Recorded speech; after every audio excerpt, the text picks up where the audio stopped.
Good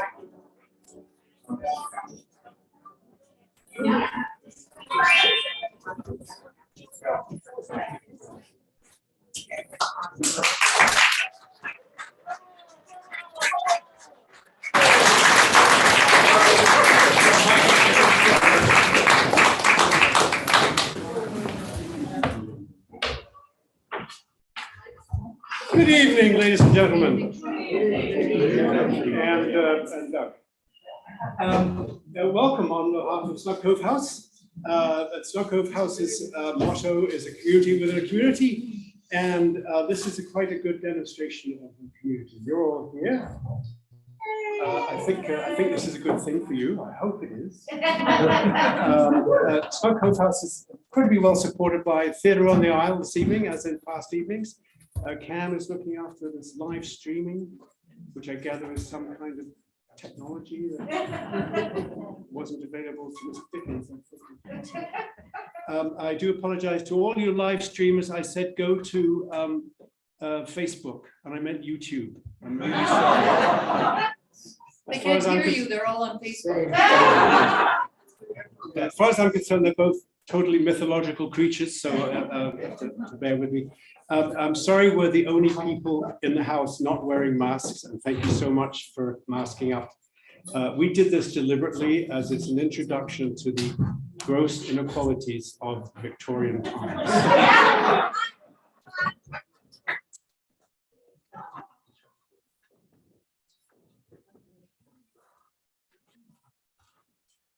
Marley was dead to begin with. There is no doubt whatever about that. The register of his burial was signed by the clergyman, the clerk, the undertaker, and the chief mourner. Scrooge signed it, and Scrooge's name was good upon change for anything he chose to put his hand to. Old Marley was as dead as a doornail. Scrooge knew he was dead? Of course he did. How could it be otherwise? Scrooge and he were partners for I don't know how many years.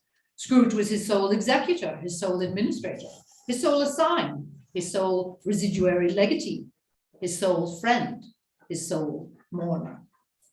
There is no doubt that Marley was dead. This must be distinctly understood, or nothing wonderful can come of the story I'm going to relate. Scrooge never painted out old Marley's name, however. There it yet stood years afterwards above the warehouse door, Scrooge and Marley. The firm was known as Scrooge and Marley. Sometimes people new to the business called Scrooge, and sometimes Marley. He answered to both names. It was all the same to him. Oh, but he was a tight-fisted hand at the grindstone, was Scrooge. A squeezing, wrenching, grasping, scraping, clutching, covetous old sinner. External heat and cold had little influence on him. No warmth could warm, and no cold could chill him. Nobody ever stopped him in the street to say with gladsome looks, "My dear Scrooge, how are you? When will you come to see me?" No beggars implored him to bestow a trifle. No children asked him what it was o'clock. No man or woman ever once, in all his life, inquired the way to such and such a place of Scrooge. Even the blind men's dogs appeared to know him, and when they saw him coming on, would tug their owners into doorways and up courts, and then would wag their tails as though they said, "No eye at all is better than an evil eye, dog master." But what did Scrooge care? It was the very thing he liked, to edge his way along the crowded paths of life, warning all human sympathy to keep its distance. Once upon a time, of all the good days in the year, upon a Christmas Eve, old Scrooge sat busy in his counting house. It was a cold, bleak, biting, foggy weather, and the city clocks had only just gone 3, but it was quite dark already. The door of Scrooge's counting house was open, that he might keep his eye upon his clerk, who in a dismal little cell beyond, a sort of tank, was copying letters. Scrooge had a very small fire, but the clerk's fire was so very much smaller that it looked like one coal. But he couldn't replenish it, for Scrooge kept the coal box in his own room, And so surely as the clerk came in with the shovel, the master predicted that it would be necessary for them to part. Wherefore the clerk put on his white comforter and tried to warm himself at the candle, in which effort, not being a man of strong imagination, he failed. A Merry Christmas, Uncle. God save you. It was the voice of Scrooge's nephew, who came upon him so quickly that this was the first intimation Scrooge had of his approach. Bah, humbug. Christmas a humbug, Uncle? You don't mean that, I'm sure. I do. Out upon Merry Christmas. What's Christmas time to you but a time for paying bills without money? A time for finding yourself a year older and not an hour richer? A time for balancing your books and having every item in them through a round dozen of months presented dead against you? If I had my will, every idiot who goes about with Merry Christmas on his lips should be boiled with his own pudding and buried with a stake of holly through his heart. He should. Uncle. Nephew, keep Christmas in your own way and let me keep it in mine. Keep it. But you don't keep it. Let me leave it alone then. Much good it has done to you, much good has ever done you. Well, there are many things from which I might have derived good, by which I have not profited, I dare say, Christmas among the rest. But I am sure I've always thought of Christmas time when it comes around as a good time, a kind, forgiving, charitable, pleasant time. The only time I know of in the long calendar of the year when men and women seem by one consent to open their shut-up hearts freely and to think of other people below them as if they really were fellow travelers to the grave and not another race of creatures bound on other journeys. And therefore, Uncle, though it has never put a scrap of gold or silver in my pocket, I believe it has done me good and will do me good. And I say, God bless it. The clerk in the tank involuntarily applauded. Let me hear another sound from you, and you'll keep your Christmas by losing your situation. You're quite a powerful speaker, sir. I wonder you don't go into Parliament. Don't be angry, Uncle. Come, dine with us tomorrow. Scrooge said that he would see him. Yes, indeed he did. He went the whole length of the expression, said he would see him in that extremity first. But why? Why? Why did you get married? Because I fell in love. Oh, because you fell in love. Good afternoon. Nay, Uncle, you never came to see me before that happened, and why give it as a reason for not coming now? Good afternoon. I want nothing from you. I ask nothing of you. Why cannot we be friends? Good afternoon. Look, I'm sorry, with all my heart, to find you so resolute. We have never had a quarrel, to which I've been a party, but I have made the trial in homage to Christmas, and I'll keep Christmas humour to the last. So, a Merry Christmas, Uncle. Good afternoon. And a Happy New Year. Good afternoon. His nephew left the room without an angry word notwithstanding. The clerk, in letting Scrooge's nephew out, had let two other people in. They were portly gentlewomen, pleasant to behold, and now stood in Scrooge's office. They had books and papers in their hands and bowed to him. Scrooge and Marley's, I believe. Have I the pleasure of addressing Mr. Scrooge or Mr. Marley? Mr. Marley has been dead these 7 years. He died 7 years ago, this very night. We have no doubt his liberality is well represented by his surviving partner. At this festive season of the year, Mr. Scrooge, it is more than usually desirable that we should make some slight provision for the poor and destitute who suffer greatly at the present time. Many thousands are in want of common necessaries. Hundreds of thousands are in want of common comforts, sir. Are there no prisons? Oh, plenty of prisons. And the union workhouses, are they still in operation? They are. Still, I wish I could say they were not. The treadmill and the poor law are in full vigor then? Both very busy, sir. Ah, I was afraid from what you said at first that something had occurred to stop them in their useful course. I'm very glad to hear it. But under the impression that they scarcely furnish Christian cheer of mind or body to the unoffending multitude, a few of us are endeavoring to raise a fund to buy the poor some meat and drink and means of warmth. We choose this time because it is a time of all others when want is keenly felt and abundance rejoices. What shall I put you down for? Nothing. You wish to be anonymous. I wish to be left alone.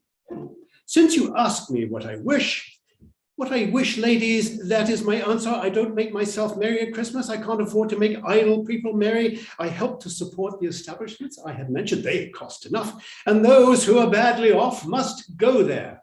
Well, many can't go there and many would rather die. If they would rather die, they had better do it and decrease the surplus population. Seeing clearly that it would be useless to pursue their point, the ladies withdrew. At length, the hour of shutting up the counting house arrived.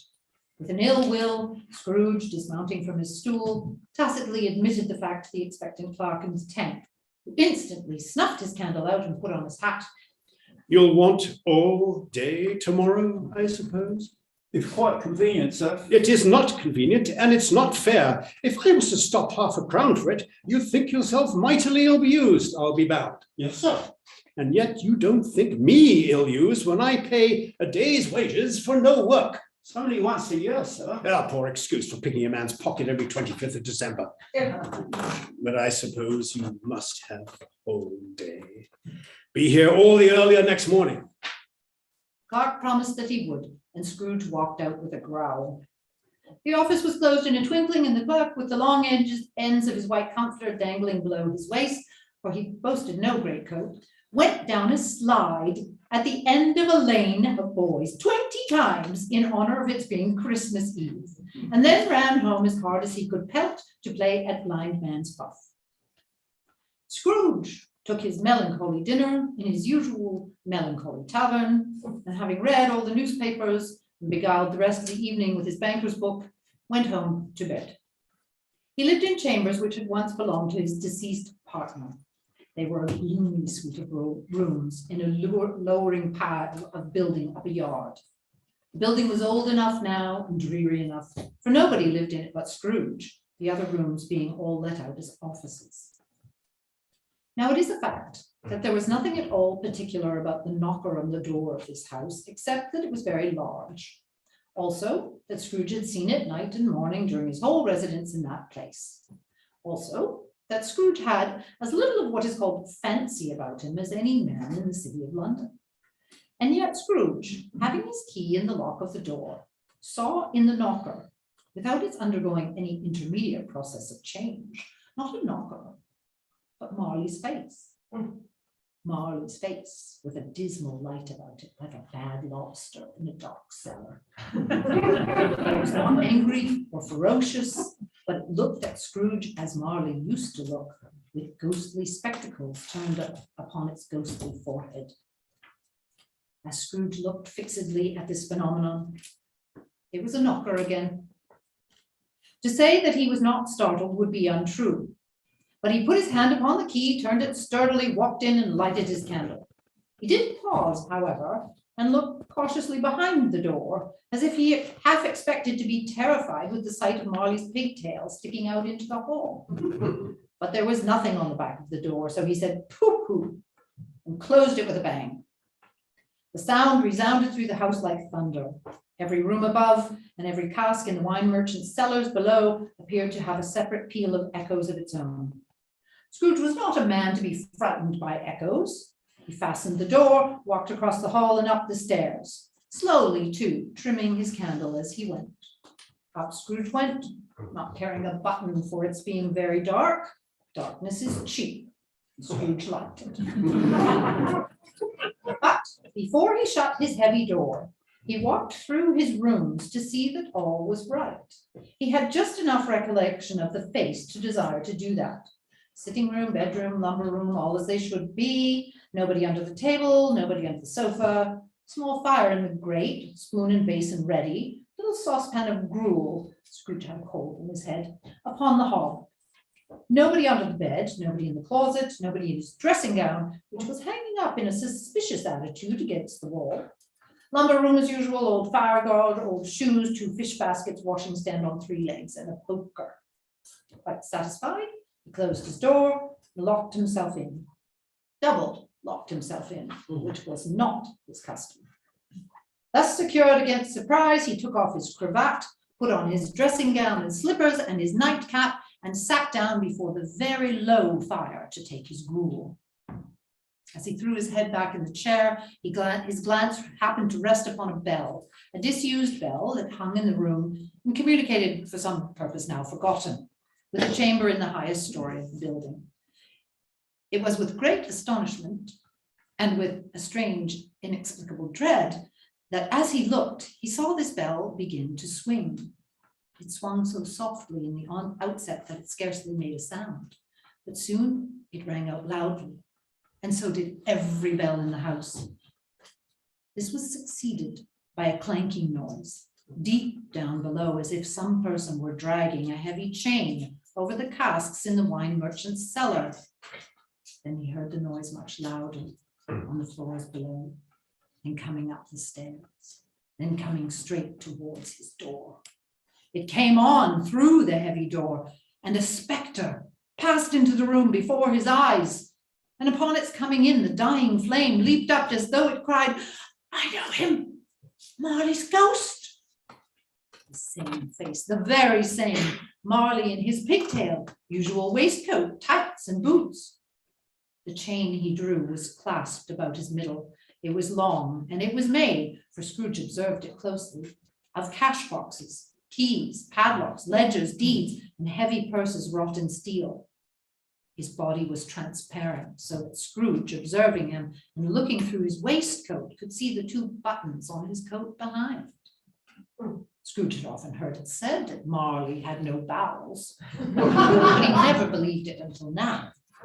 No, nor did he believe it even now, though he looked the fountain through and through and saw it standing before him, though he felt the chilling influence of its death-cold eyes, noticed the very texture of the folded kerchief bound about its head and chin, he was still incredulous. How now? What do you want with me? Much. Who are you? Ask me who I was. Well, who were you then? In life, I was your partner, Jacob Marley. Can you sit down? I can. We'll do it then. Scrooge asked the question because he didn't know whether a ghost so transparent might find himself in a condition to take a chair, and felt that in the event of its being impossible, it might involve the necessity of an embarrassing explanation. But the ghost sat down on the opposite side of the fireplace as if he were quite used to it. You don't believe in me. I don't. Well, what evidence would you have of my reality beyond that of your senses? I don't know. Well, why do you doubt your senses? Well, because a little thing affects them. A slight disorder of the stomach that makes them cheats. You may be an undigested bit of beef, a lot of mustard, a crumb of cheese, a fragment of an underdone potato. There's more of gravy than of grave about you, whatever you are. Scrooge was not much in the habit of cracking jokes, nor did he feel in his heart by any means waggish then. The truth is that he tried to be smart as a means of distracting his own attention and keeping down his horror, for the spectre's voice disturbed the very marrow in his bones. But how much greater was his horror when the phantom, taking off the bandage round its head, as if it were too warm to wear indoors, its lower jaw dropped down upon its breast. Mercy! The dreadful apparition, why do you trouble me? Why do spirits walk the earth, and why do they come to me? It is required of every man that the spirit within him should walk abroad among his fellow men and travel far and wide. And if that spirit goes not forth in life, it is condemned to do so after death. The spectre raised a cry and shook its chain, wrung its shadowy hands. You are fettered. Tell me why. I wear the chain I forged in life. I made it link by link and yard by yard. I girded it on my own free will, and of my own free will I wear it. Would you know the weight and length of chain you bear yourself? It is full and heavy as long as this 7 crisp years ago, and you have labored on it since. It is a ponderous chain. I cannot tell you all I would. A very little more is committed of me. I cannot rest, I cannot stay, I cannot linger anywhere. My spirit never walked beyond our counting house. Mark me, in life, the spirit never roved beyond the narrow limits of our money-changing hole. And weary journeys lie before me. 7 years dead?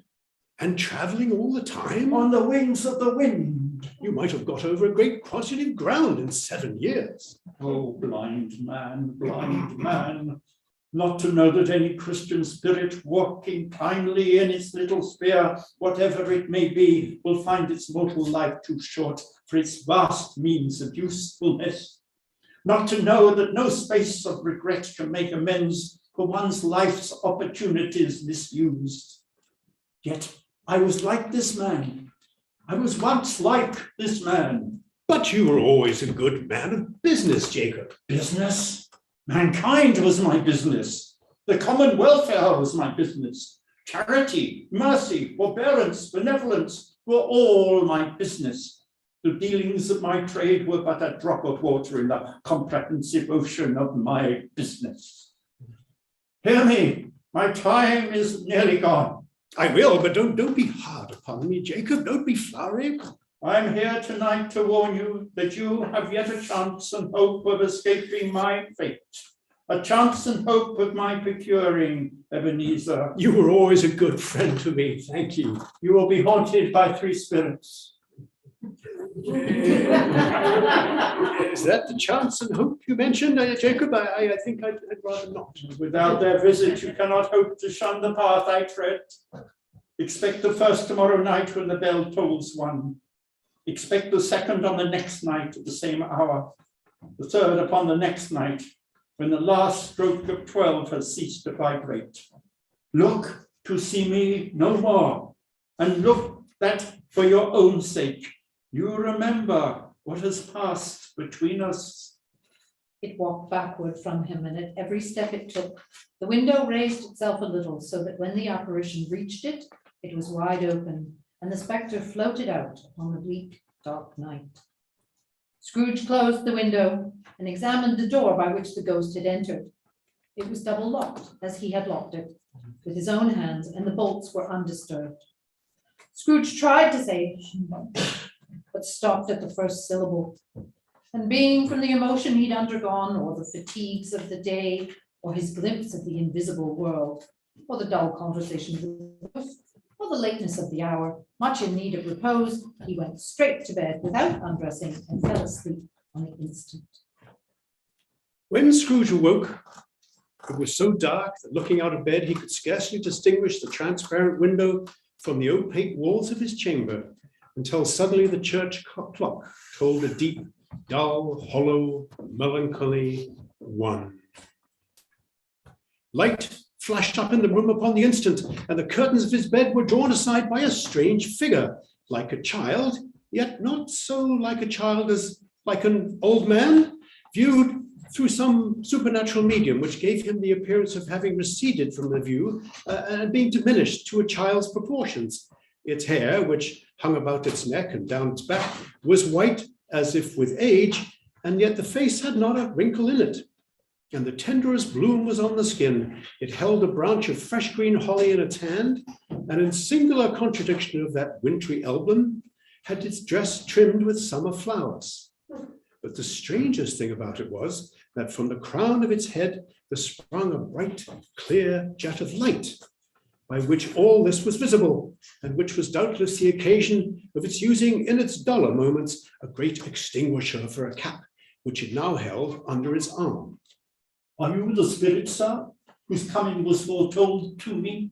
I am. Who and what are you? I am the ghost of Christmas past. Long past? No, your past. The things that you will see with me are shadows of the things that have been.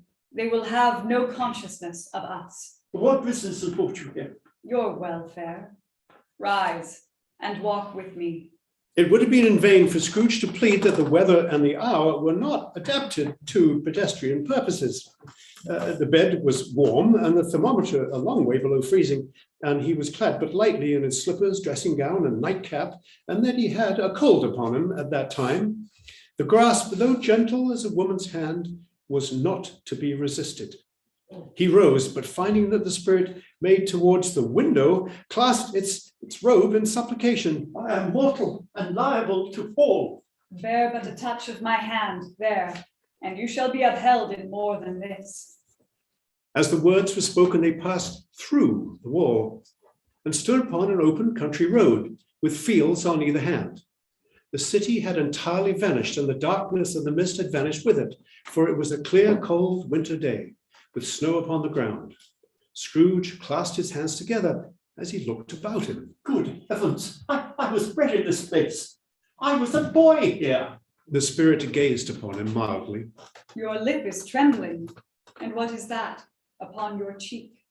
Scrooge muttered with an unusual catching in his voice that it was a nothing, and begged the ghost to lead him where he would. They walked along the road, Scrooge recognizing every gate and post and tree, until a little market town appeared in the distance with its bridge, its church, its school, and a winding river. The ghost brought them to the school. The school is not quite deserted. A solitary child, neglected by his friends, is left there still. Scrooge saw himself alone in the schoolroom, all the other boys gone home for the holidays. Scrooge looked at the ghost and with a mournful shaking of his head, glanced anxiously towards the door. It opened, and a little girl came darting in and putting her arms around his neck and often kissing him, addressed him as her dear, dear brother. Ebenezer, I've come to bring you home, dear brother. Home, home, home. Home forever and ever. Father is so much kinder than he used to be, that home's like heaven. He spoke so gently to me one dear night when I was going to bed that I was not afraid to ask him once more if he might come home. And he said, yes, you should, and sent me in a coach to bring you, and you are never to come back here. The ghost gazed upon the young girl. Always a delicate creature, whom a breath might have withered. But she had a large heart. She died a woman and had, as I think, children. One child. True, your nephew. Scrooge seemed uneasy in his mind and answered briefly, yes. Although they had but that moment left the school behind them, they were now in the busy thoroughfares of a city, where it was made plain enough by the dressing of the shops that here too it was Christmas time. The ghost stopped at a certain warehouse door and asked Scrooge if he knew it. Note, I was apprenticed here. They went in. At sight of an old gentleman in a Welsh wig, sitting behind such a high desk that if he'd been 2 inches taller, he must have knocked his head against the ceiling, Scrooge cried in great excitement, Why, it's old Fezziwig. Oh, bless his heart, it's Fezziwig alive again. Old Fezziwig laid down his pen and looked up at the clock, which pointed to the hour of 7. He rubbed his hands, adjusted his capacious waistcoat, laughed all over himself from his shoes to his organ of benevolence, and called out in a comfortable, oily, rich, fat, jovial voice, Yo, ho there, Ebenezer, Dick.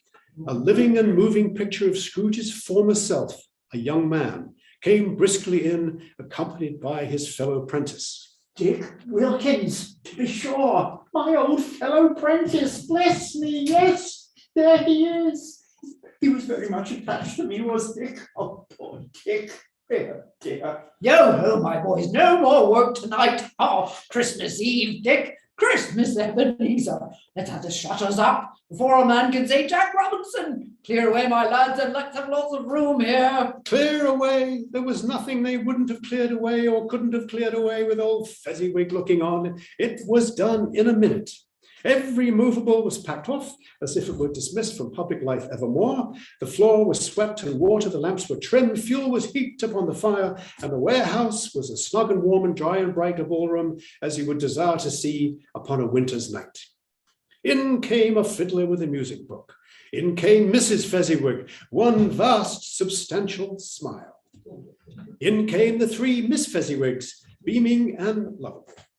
In came the 6 young followers whose hearts they broke. In came all the young men and women employed in the business. In they all came, one after another, some shyly, some boldly, some gracefully, some awkwardly, some pushing, some pulling. In they all came, anyhow and everyhow. Away they all went, 20 couples at once, hands half around and back again the other way, down the middle and up again, round and round in various stages of affectionate grouping. Old top couple always burning, turning up at the wrong place. New top couple starting off again as soon as they got there. All top couples at last, and not a bottom one to help them. When this result was brought about, old Fezziwig, clapping his hands to stop the dance, cried out, "Well done!" And the fiddler plunged his hot face into a pot of porter, especially provided for that purpose. There were more dances, and there were forfeits, and more dances, and there was cake. And there was a great piece of cold roast, and there was a great piece of cold boiled, and there were mince pies and plenty of beer. But the great effect of the evening came after the roast and boiled, when the fiddler struck up Sir Roger de Coverley. Then old Fezziwig stood out to dance with Mrs. Fezziwig, top couple too. As to her, she was worthy to be his partner in every sense of the term. A positive light appeared to issue from Fezziwig's calves. They shone in every part of the dance. You couldn't have predicted at any given time what would become of them next. And when old Fezziwig and Mrs. Fezziwig had gone through all the dance, advance and retire, turn your partner, bow and curtsy, corkscrew, thread the needle, and back again to your place, Fezziwig cut so deftly that he appeared to wink with his legs. When the clock struck 11, this domestic ball broke up. Mr. and Mrs. Fezziwig took their stations, one on either side of the door, and shaking hands with every person individually as he or she went out, wished him or her a Merry Christmas. When everybody had retired but the two prentices, they did the same to them, and thus the cheerful voices died away, and the lads were left to their beds, which were under a counter in the back shop. The ghost turned to Scrooge. A small matter to make these silly folks so full of gratitude. He has spent but a few pounds of your mortal money, 3 or 4 perhaps. Is that so much that he deserves this praise? It isn't that. It isn't that, Spirit. He has the power to render us happy or unhappy, to make our service light or burdensome, a pleasure or a toil. Say that his power lies in words and looks, in things so slight and insignificant that it is impossible to add and count them up. What then? The happiness he gives is quite as great as if it cost a fortune. He felt the spirit's glance and stopped. What is the matter? Nothing particular. Something, I think. No. I should like to be able to say a word to my clerk just now, that's all. His former self turned down the lamps as he gave utterance to the wish, and Scrooge and the ghost again stood side by side in the open air. My time grows short. Quick. This was not addressed to Scrooge or to anyone he could see, but it produced an immediate effect. For again he saw himself. He was older now, a man in the prime of life. He was not alone, but sat by the side of a fair young girl in a black dress, in whose eyes there were tears. It matters little. To you, very little. Another idol has displaced me. And if it can comfort you in time to come, as I would have tried to do, I have no just cause to grieve. But what idol has displaced you? A golden one. You fear the world too much. I've seen your nobler aspirations fall off one by one until the master passion, gain, engrosses you, have I not? Well, what then? If I have grown so much wiser, what then? I'm not changed towards you. Have I ever sought and get released from our engagement? In words, no. Well, in what then? In a changed nature, in an altered spirit, in another atmosphere of life, another hope as its great end. If you were free today, tomorrow, yesterday, can even I believe that you would choose a dowerless girl, you who weigh everything by gain, choosing her, Do I not know that your repentance and regret would surely follow? I do, and I release you. With the full part for the love of him you once were. Spirit, remove me from this place. I told you, these were shadows of the things that have been, that they are what they are. Do not blame me. Remove me. I cannot bear it. Leave me. Take me back. Haunt me no longer. As he struggled with the spirit, he was conscious of being exhausted and overcome by an irresistible drowsiness, and further of being in his own bedroom. He had barely time to reel to bed before he sank into a heavy sleep.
Like to be closer in frame so you don't fall off it.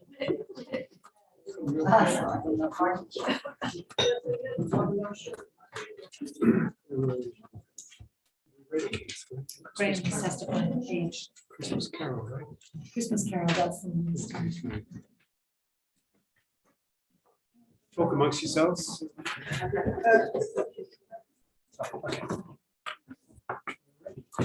Right. Scrooge awoke in his bedroom. There was no doubt about that. But it and his own adjoining sitting room, into which he shuffled in his slippers, attracted by a great light there, had undergone a surprising transformation. The walls and ceiling were so hung with living green that it looked a perfect grove. The leaves of holly, mistletoe, and ivy reflected back the light, as if many little mirrors had been scattered there. And such a mighty blaze went roaring up the chimney as that petrification of a hearth had never known in Scrooge's time, or Marley's, or for many and many a winter season gone. Now, heaped upon the floor to form a kind of throne were turkeys, geese, game, brawn, great joints of meat, sucking pigs, long wreaths of sausages, mince pies, plum puddings, barrels of oysters, red hot chestnuts, cherry-cheeked apples, juicy oranges, luscious pears, immense 12th cakes, and great bowls of punch. In easy state upon this couch there sat a giant, glorious to see, who bore a glowing torch in shape not unlike Plenty's horn, and who raised it high to shed its light on Scrooge as he came peeping round the door. Come in, and know me better, man. I am the ghost of Christmas present. Look upon me. You've never seen the like of me before. Never. I've never walked forth with the younger members of my family, meaning, for I am very young, my elder brothers born in these late years. I don't think I have. I'm afraid I have not. Have you had many brothers, Spirit? More than 1,800. Oh, a tremendous family to provide for. Spirit, conduct me where you will. I went forth last night on compulsion, and I learnt a lesson which is working now. Tonight, if you have aught to teach me, let me profit by it. Touch my robe. Scrooge did as he was told and held it fast. And the room and its contents all vanished instantly, and they stood in the city streets upon a snowy Christmas morning. Scrooge and the ghost passed on invisible straight to Scrooge's clerk's house. And on the threshold of the door, the spirit smiled and stopped to bless Bob Cratchit's dwelling with the sprinklings of his torch. Now think of that. Bob had but 15 bob a week himself. He pocketed on Saturdays but 15 copies of his own Christian name. And yet the ghost of Christmas present blessed his four-roomed house. Then up rose Mrs. Cratchit, Cratchit's wife, dressed out but poorly in a twice-turned gown, brave in ribbons, which are cheap, and make a goodly show for sixpence. And she laid the cloth, assisted by Belinda Cratchit, second of her daughters, also brave in ribbons, while Mr. Peter Cratchit plunged a fork into the saucepan of potatoes, and getting the corners of his monstrous shirt collar into his mouth, rejoiced to find himself so gallantly attired, and yearned to show his linen in the fashionable park. And now two small Cratchits, boy and girl, came tearing in, screaming that outside the baker's they had smelt the goose and knew it for their own. And basking in luxurious thoughts of sage and onions, these young Cratchits danced about the table and exhorted Master Peter Cratchit to the skies, while he blew the fire until the slow potatoes, bubbling up, knocked loudly at the saucepan lid to be let out and peeled. Mrs. Cratchit looked about anxiously. Whatever has got your precious father then, and your brother Tiny Tim? And Martha weren't as late last Christmas Day by half an hour. Yes, Martha, Mother, hurrah! There's such a goose, Martha! Why, bless your heart alive, my dear, how late you are. We did a deal of work to finish up last night. Had to clear away this morning, Mother. Well, never mind, so long as you are come. Sit you down before the fire, my dear, and have a warm Lord bless you. No, there's Father coming. Hide, Martha, hide. So Martha hid herself. And in came little Bob, the father, with at least 3 feet of comforter, exclusive of the fringe, hanging down before him, and his threadbare clothes darned up and brushed to look seasonable, and Tiny Tim upon his shoulder. Alas for Tiny Tim, he bore a little crutch, and had his limbs supported by an iron frame. Bob looked around. Why, where's our Martha? Not coming. Not coming? Not coming upon Christmas Day? Well, Martha didn't like to see him disappointed, even if it was only in joke. So she came out prematurely from behind the closed door and ran into his arms, while the young Cratchits hustled Tiny Tim and bore him off to the wash house that he might hear the pudding singing in the copper. And how did little Tim behave? Oh, as good as gold and better. Somehow he gets thoughtful, sitting by himself so much and thinks the strangest things you ever heard. He told me, coming home, that he hoped the people saw him in the church because he was a cripple, and it might be pleasant to them to remember upon Christmas Day who made lame beggars walk and blind men see. Now, Bob's voice was tremulous when he told them this, and trembled more when he said that Tiny Tim was growing strong and hearty. Tiny Tim's active little crutch was heard upon the floor, and back came Tiny Tim before another word was spoken, escorted by his brother and sister to his stool beside the fire. And while Bob turned up his cuffs, compounded some hot mixture in a jug with gin and lemons, and stirred it round and put it on the hob to simmer, Master Peter and the 2 ubiquitous young Cratchits went to fetch the goose, with which they soon returned in high procession. Mrs. Cratchit made the gravy hissing hot. Master Peter mashed the potatoes with incredible vigour, and Miss Belinda sweetened up the applesauce. Martha dusted the hot plates, and Bob took Tiny Tim beside him in a corner at the table. The 2 young Cratchits set chairs for everybody, not forgetting themselves, and mounting guard upon their post, crammed spoons into their mouths, lest they should shriek for goose before their turn came to be helped. And at last the dishes were set on, and grace was said. And it was succeeded by a breathless pause, as Mrs. Cratchit, looking slowly all along the carving knife, prepared to plunge it into the breast. But when she did, and when the long expected gush of stuffing issued forth, one murmur of delight arose all around the board, and even Tiny Tim, excited by the 2 young Cratchits, beat upon the table with the handle of his knife and feebly cried, "Hurrah! There never was such a goose." Bob said he didn't believe there ever was such a goose cooked. Its tenderness and flavour, size and cheapness were the themes of universal admiration. Eked out by applesauce and mashed potatoes, it was a sufficient dinner for the whole family. Indeed, as Mrs. Cratchit said with great delight, surveying one small atom of a bone upon the dish, they hadn't eaten it all at last. Yet everyone had had enough. And the youngest Cratchits in particular were steeped in sage and onions to the eyebrows. But now the plates were changed by Miss Belinda, and Mrs. Cratchit left the room alone, too nervous to bear witness, to take the pudding up and bring it in. Suppose it should not be done enough. Suppose it should break on turning out. Suppose someone should have got over the wall of the backyard and stolen it while they were merry with the goose. All sorts of horrors were supposed. Alas, a great deal of steam.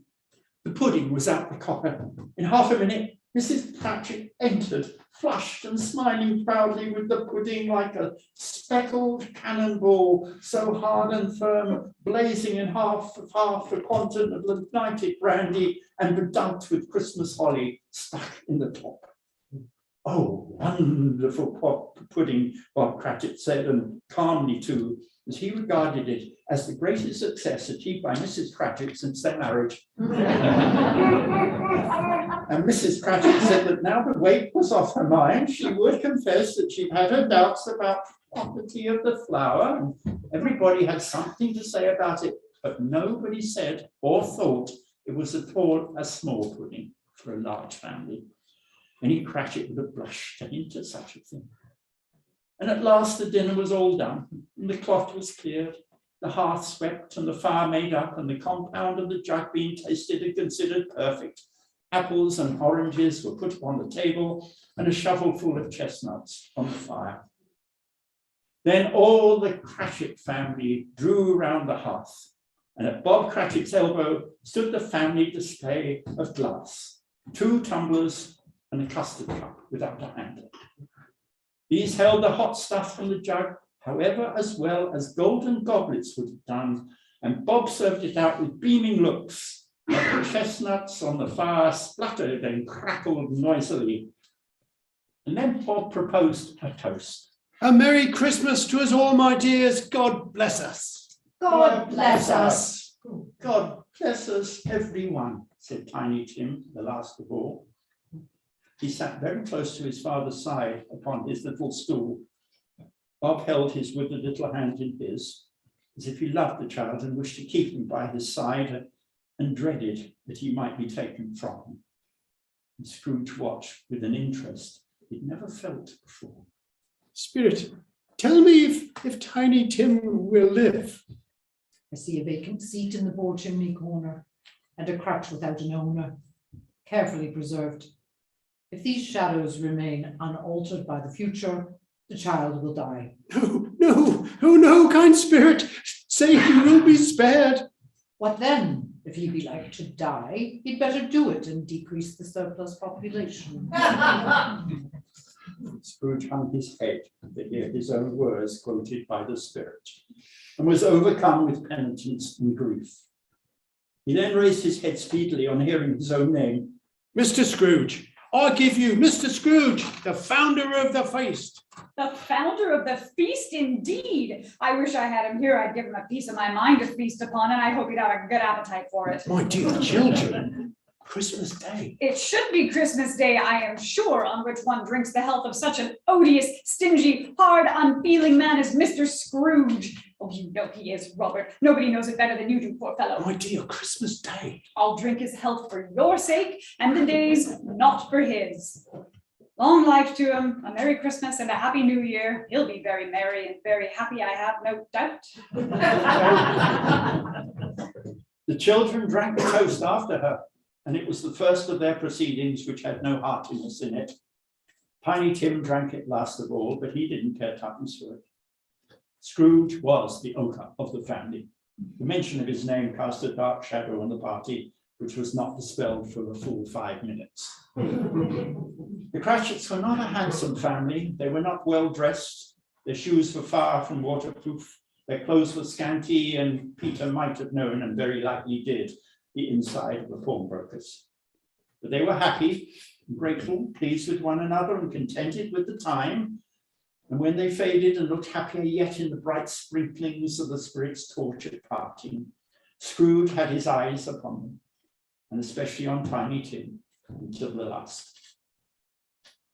Without a word of warning from the ghost, the scene vanished, and Scrooge was greatly surprised to hear a hearty laugh. It was a much greater surprise to Scrooge to recognize it as his own nephew's, and to find himself in a bright, dry, gleaming room with the spirit standing, smiling by his side, and looking at that same nephew. Scrooge's nephew laughed, and a man more blessed by a laugh than Scrooge's nephew I should like to know. And it is a fair, even-handed, noble adjustment of things that while there is infection in disease and sorrow, there is nothing in the world so irresistibly contagious as laughter and good humor. And when Scrooge's nephew laughed, Scrooge's niece by marriage laughed as heartily as he, and their assembled friends, being not a bit behindhand, laughed out lustily. And Scrooge's nephew continued with his tale. He said that Christmas was a humbug, as I live. He believed it too. More shame for him, Fred. Now, Scrooge's niece was very pretty, exceedingly pretty, with a dimpled, surprise-looking capital face, a right little mouth that was made to be kissed, as no doubt it was, and the sunniest pair of eyes you ever saw in any little creature's head. Although she was what you would call provoking, but satisfactory too. Oh, perfectly satisfactory. He's a comical old fellow, that's the truth, and not so pleasant as he might be. However, his offences carry their own punishment, and I have nothing to say against him. Who suffers by his ill whims? Himself, always. Here he takes it into his head to dislike us and won't come and dine with us. What's the consequence? Well, we don't lose much of a dinner. Indeed, I think he loses a very good dinner. Well, I'm very glad to hear it, because I haven't any great faith in these young housekeepers. What do you say, Topper? Well, Topper clearly had his eye on one of Scrooge's niece's sisters, so he answered that a bachelor was a wretched outcast and he had no right to express an opinion on the subject. Whereas Scrooge's niece's sister, the plump one with the lace tucker, not the one with the roses, blushed. Now, after tea, they had some music, for they were a musical family and they knew what they were about when they sang a glee or a catch, I can assure you. But they didn't devote the whole evening to music, and after a while they played at forfeits, which is good to be children sometimes, and never better at Christmas, when its mighty founder was a child himself. There was first a game of blind man's buff, and I no more believe Topper was really blinded than I believe he had eyes in his boots, because the way in which he went after that plump sister in the lace tucker was an outrage to the credulity of human nature. Knocking down firearms, tumbling over the chairs, bumping up against the piano, smothering himself against the curtains. Wherever she went, there went he. He always knew where the plump sister was. He wouldn't catch anyone else. If you had fallen up against him, as some did, and stood there, he would make a feint of endeavouring to seize you, and then would instantly sidle off in the direction of the plump sister. Then there was a game of yes and no, where Scrooge's nephew had to think of something, and the rest would find out what. He only answering for their questions yes or no, as the case was. The fire of the question to which he was exposed elicited from him that he was thinking of an animal, a live animal, rather a disagreeable animal, a savage animal, an animal that growled, grunted sometimes, and talked sometimes, and lived in London and walked about the streets, and wasn't made a show of, and wasn't led by anybody, and didn't live in a menagerie, and was never killed in a market, and was not a horse, or an ass, or a cow, or a bull, or a tiger, or a dog, or a pig, or a cat, or a bear. At every new question put to him, the nephew burst into a fresh roar of laughter and was so expressively tickled that he was obliged to get off the sofa and stamp. At last the plump sister cried out, I have found it out. I know what it is, Fred. I know what it is. What is it? It's your Uncle Scrooge. which it certainly was. Admiration was the sentiment, though some objected that the reply, is it a bear, ought to have been yes. He's given us plenty of merriment, I'm sure, and I would be ungrateful not to drink his health. I say Uncle Scrooge. Well, Uncle Scrooge. A Merry Christmas and a Happy New Year to the old man, whatever it is. He wouldn't take it from me, but may he have it nevertheless. Uncle Scrooge. Uncle Scrooge! Scrooge had become so gay and light of heart that he would have drunk to the unconscious company in an inaudible speech, but the whole scene passed off in the breath of the last words spoken by his nephew, and he and the spirit were again upon their travels. And much they saw and far they went. Many houses they visited, but always with a happy end. And the spirit stood beside sick beds, and they were cheerful, on foreign lands, and they were close at home, by struggling men, and they were patient in their greater hope, by poverty, and it was rich. In almshouse, hospital, and jail, in misery's every refuge, where vain man in his little brief authority had not made fast the door and barred the spirit out, he left his blessing and taught Scrooge his precepts. It was a long night, if it was only a night, and only now did Scrooge notice something strange at the bottom of the spirit's robe.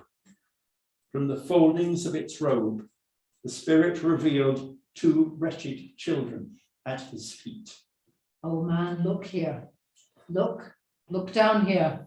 They were a boy and a girl, ragged, abject, frightful, hideous, miserable. They knelt down at his feet and clung upon the outside of its garment. Scrooge stared back appalled. Spirit, are they yours? They are mankind's. This boy is ignorance. This girl is want. Beware them both.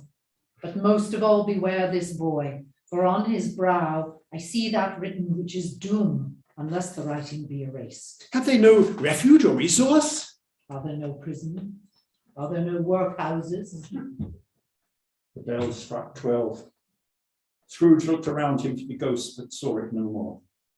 As the last stroke ceased to vibrate, he remembered the prediction of old Jacob Marley, and lifting up his eyes, beheld a solemn phantom, draped and hooded, coming like a mist along the ground towards him.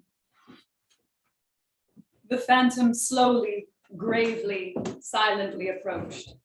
When it came near him, Scrooge bent down upon his knee, for in the air through which this spirit moved, it seemed to scatter gloom and mystery. It was shrouded in a deep black garment, which concealed its head, its face, its form, and left nothing of it visible save one outstretched hand. He felt that it was tall and stately when it came beside him, and that its mysterious presence filled him with a solemn dread. He knew no more, for the spirit neither spoke nor moved. I am in the presence of the spirit, ghost of Christmas yet to come, ghost of the future. I fear you more than any spectre I have seen.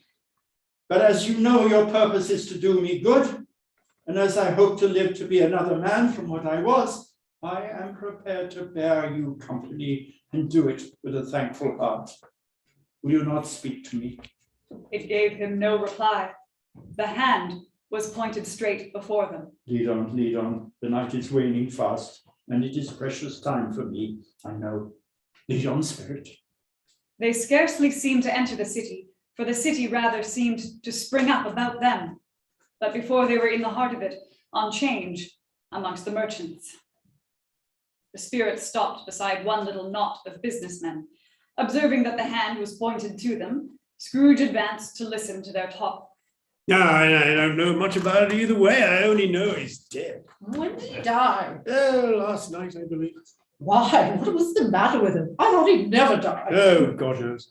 What's he done with his money? I haven't heard. Company, perhaps. He hasn't left it to me. That's all I know.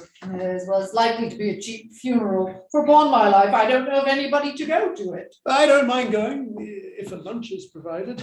I must be fed or I stay at home.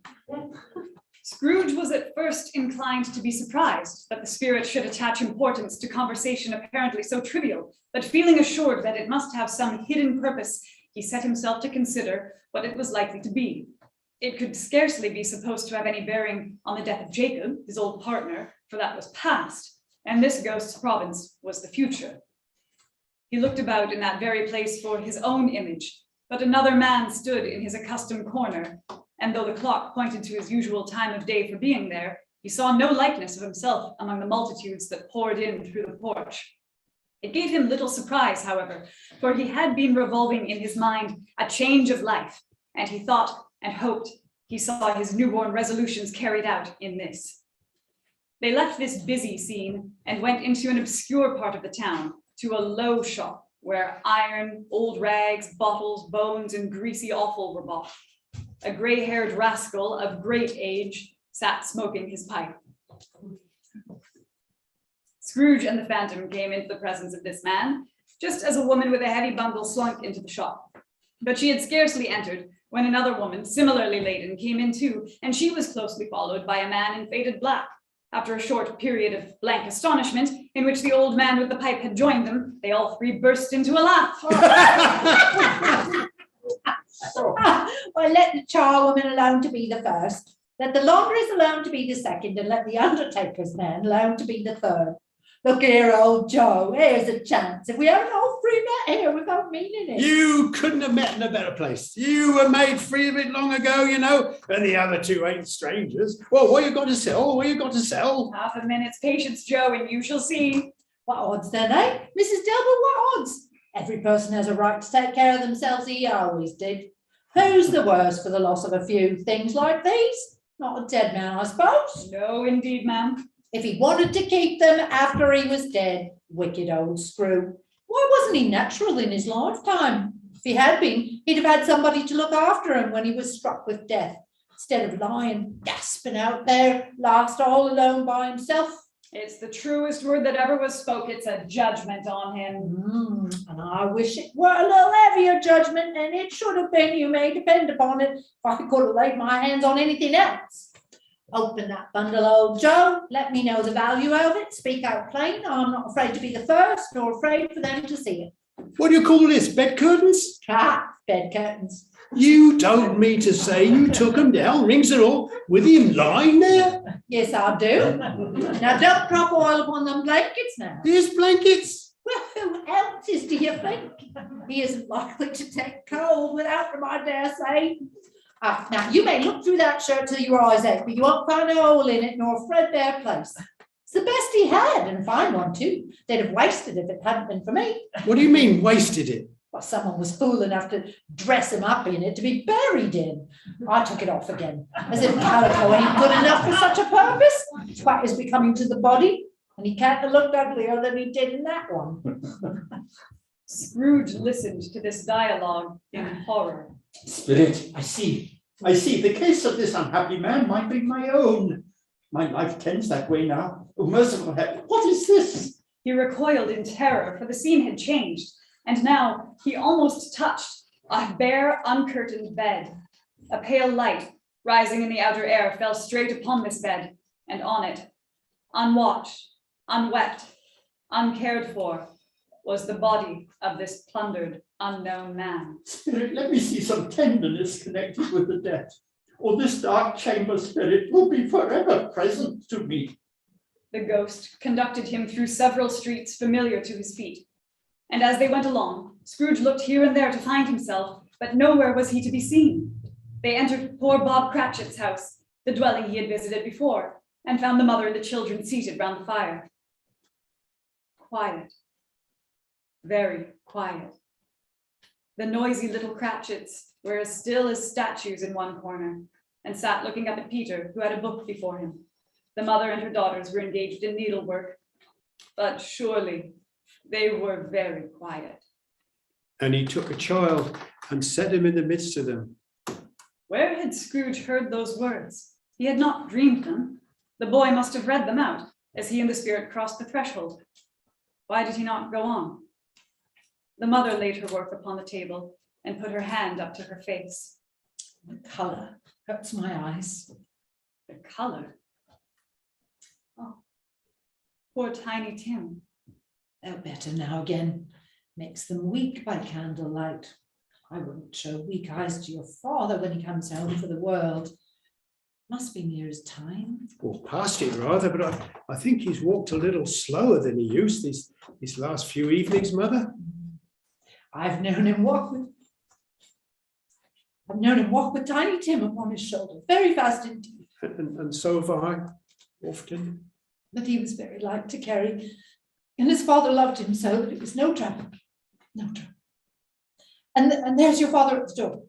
She hurried out to meet him, and little Bob in his comforter came in. His tea was ready for him on the hob, and they all tried who should help him to it most. Then the two young Cratchits got upon his knees and laid each child a little cheek against his face, as if they said, "Don't mind it, father, don't be grieved."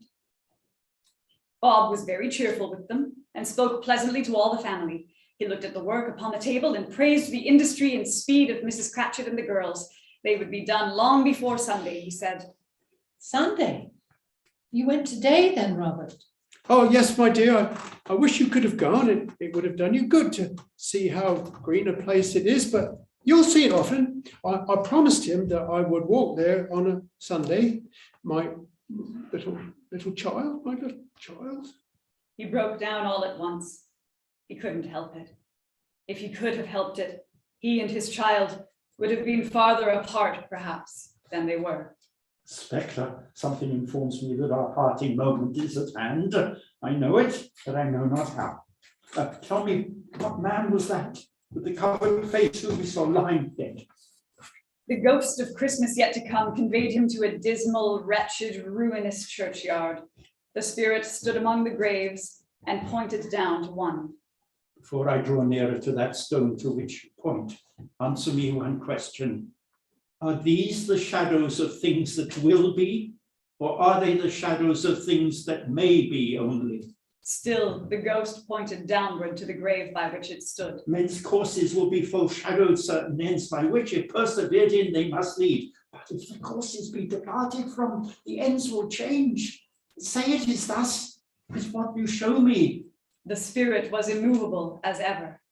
Scrooge crept towards the grave, trembling as he went, and, following the finger, read upon the stone of the neglected grave his own name, Ebenezer Scrooge. Am I that man who lay upon the bed? Oh, spirit, no, spirit, hear me. I'm not that man. I will not be that man. I must have been, but for this intercourse. Why show me this? If all past hope is all past hope, assure me that I may yet change these shadows you have shown me by an altered life. For the first time, the kind hand faltered. I will honor Christmas in my heart and try to keep it all here. I will live in the past, the present, and the future. The spirit of all three shall strive within me. I will not shut out the lessons that they teach. Oh, tell me I may sponge away the writing on this stone. Holding up his hands in one last prayer to have his fate reversed, he saw an alteration in the phantom's hood and dress. It shrunk, collapsed, and dwindled down into a bedpost. Yes, and the bedpost was his own. The bed was his own. The room was his own. Best and happiest of all, the time before him was his own to make amends in. Scrooge grasped the bed curtains and folded them into his arms. They're not toned down. They're not toned down. I'm here. I'm here. The shadow of things that have been matrices will, and they will be. I know they will. Scrooge began to laugh and cry in the same breath. I don't know what to do. I'm sorry to say. I'm sorry to say. I am as good as a schoolboy. As a silly drunken man. A Merry Christmas, everybody. A Happy New Year to all the world. He had frisked into the sitting room and was now standing there, perfectly winded. There's the door by which the ghost of Jacob Marley entered. And there's the corner where the ghost of Christmas present sat, and there's the window where I saw the wandering spirits. It's all right. It's all true. It all happened. Really, for a man who had been out of practice for so many years, it was a splendid laugh, a most illustrious laugh, the father of a long, long line of brilliant laughs. He was checked in his transports by the churches ringing out the lustiest peals he had ever heard. Running to the window, he opened it and put out his head. No fog, no mist, no night, clear, bright, stirring, golden day. Scrooge looked down to see a boy in Sunday clothes and called out to him. What's today? Hey, What's today, my fine fellow? today? What, Christmas Day? Ah, it's Christmas Day. I haven't missed it. Oh, hello, my fine fellow. Hello? No. Do you know the poulterers in the next street but one, at the corner? I should hope I did. Oh, an intelligent boy, a remarkable boy. Do you know whether they've sold the prize turkey they were hanging up there? Not the little prize turkey, the big one. What, the one as big as me? Oh, delightful boy.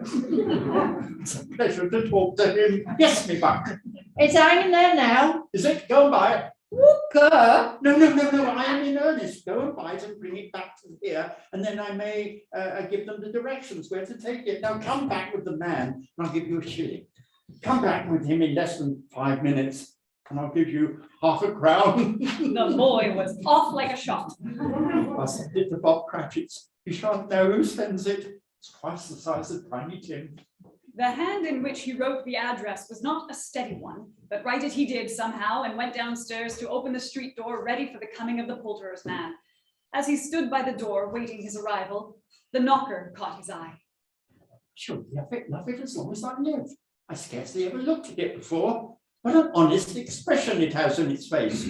It's a wonderful knocker. Here's the turkey. Hello. Woo, ah. Hello. Happy Christmas. It was a turkey. He never could have stood upon his legs, that bird. He would have snapped them off short in 1 minute, like the sticks of sealing wax. Well, it's impossible to carry that to Camden Town. You must have a cab.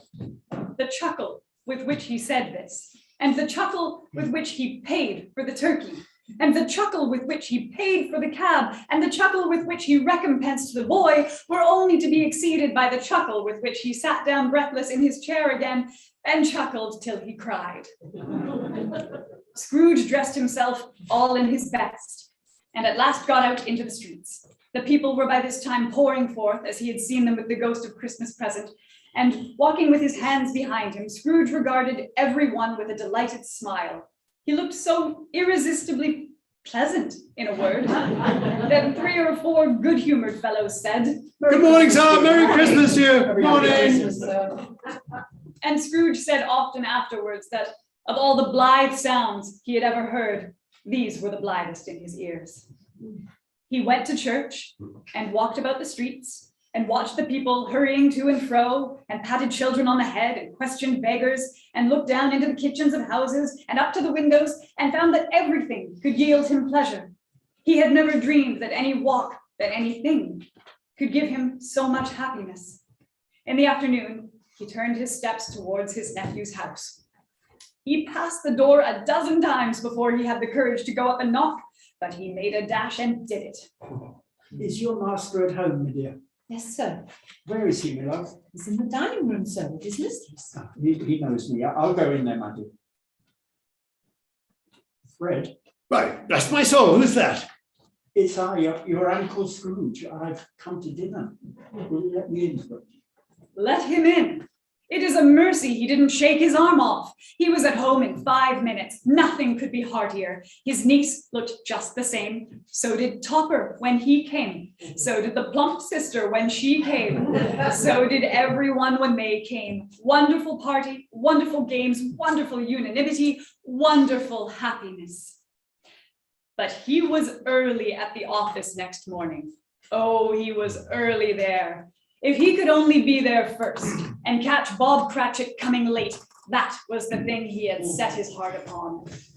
And he did it. The clock struck 9. No Bob.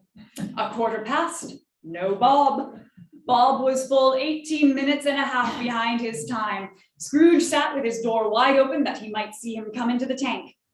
Bob's hat was off before he opened the door, his comforter too. He was on his stool in a jiffy, driving away with his pen as if he were trying to overtake 9 o'clock.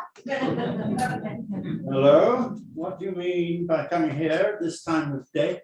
Oh, I'm very sorry, sir. I'm behind my time. You are? Yes, I think you are. Step this way, if you please. It's only once a year, sir. It shall not be repeated. I was making rather merry yesterday, sir. Yeah, I'll tell you what, my friend. I'm not going to stand this sort of thing any longer. And therefore I'm going to raise your salary. Bob trembled and got a little nearer to the ruler. He had a momentary idea of knocking Scrooge down with it, holding him and calling to the people in the court for help and a straight waistcoat. Merry Christmas, Bob. And Merry Christmas, Bob, my good fellow, than I have given you in many a year. I'll raise your salary and endeavour to assist your struggling family, and we will discuss your affairs this very afternoon over a Christmas bowl of smoking fish. Bob, make up the fires and buy a second coal scuttle before you dot another I, Bob Cratchit. Scrooge was better than his word. He did it all and infinitely more. And to Tiny Tim, who did not die, he was a second father. He became as good a friend, as good a master, And as good a man as the good old city knew, or any other good old city, town, or borough in the good old world. Some people laughed to see the alteration in him, but his own heart laughed, and that was quite enough for him. He had no further intercourse with spirits, but lived in that respect upon the total abstinence principle ever afterwards. And it was always said of him that he knew how to keep Christmas well, if any man alive possessed the knowledge. May that be truly said of us, and all of us. And so, as Tiny Tim observed, God bless us, everyone.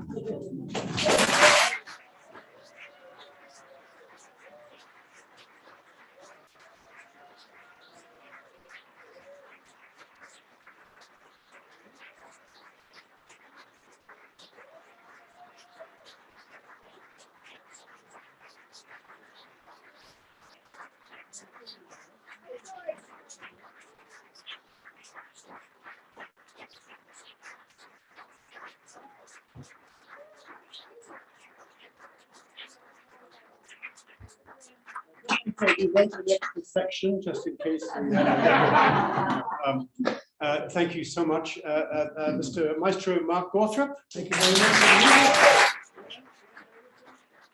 Mr. Ian Davidson for the lighting. For the decoration. These very fine actors for the acting. Above all, to your good selves for being here.